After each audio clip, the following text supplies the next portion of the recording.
əziz qonaqlar, xoş gördük hər birinizi.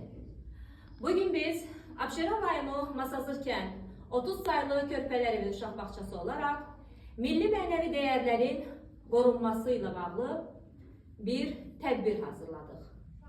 İlk öncə istərdik ki, ərazi bütövlüyümüzün qorunması naminə öz canlarını qəhrəmancasına fəda etmiş şəhidlərimizin əziz xatirəsini bir dəqiqəlik sükutla yad edək.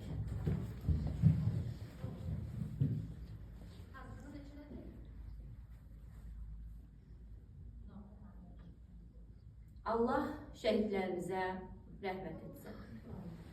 İndi isə icazənizlə tədbirimizi açıq elan edirik. Azərbaycan xalçaları, əsirlərin yadigarı.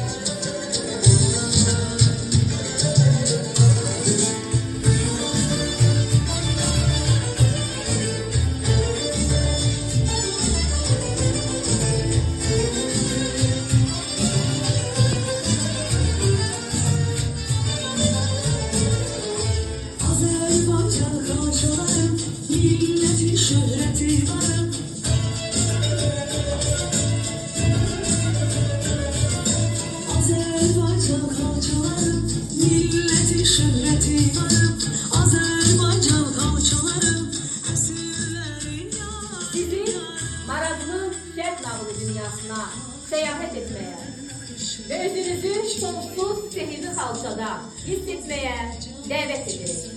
Biz sanki uçan xalçaya minib bir neçə əsr geri qayıdacağıq. Xalqımızın gözəllik dünyası ve estetikası ile yakından tanış olacağız.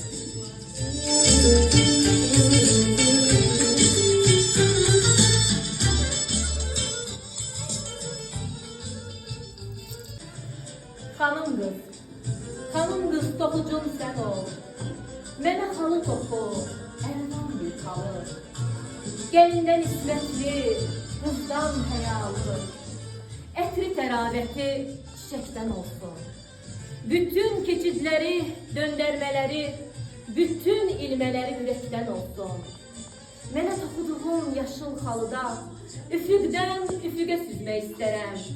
Həzrət Süleymanın xalçası kimi o xalça üstündə gəzmək istərəm. Azərbaycan xalçaları, millətin şöhrəti varım. Azərbaycan xalçaları, əsirlərin yadigarı.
Kızıl gül deste deste kim o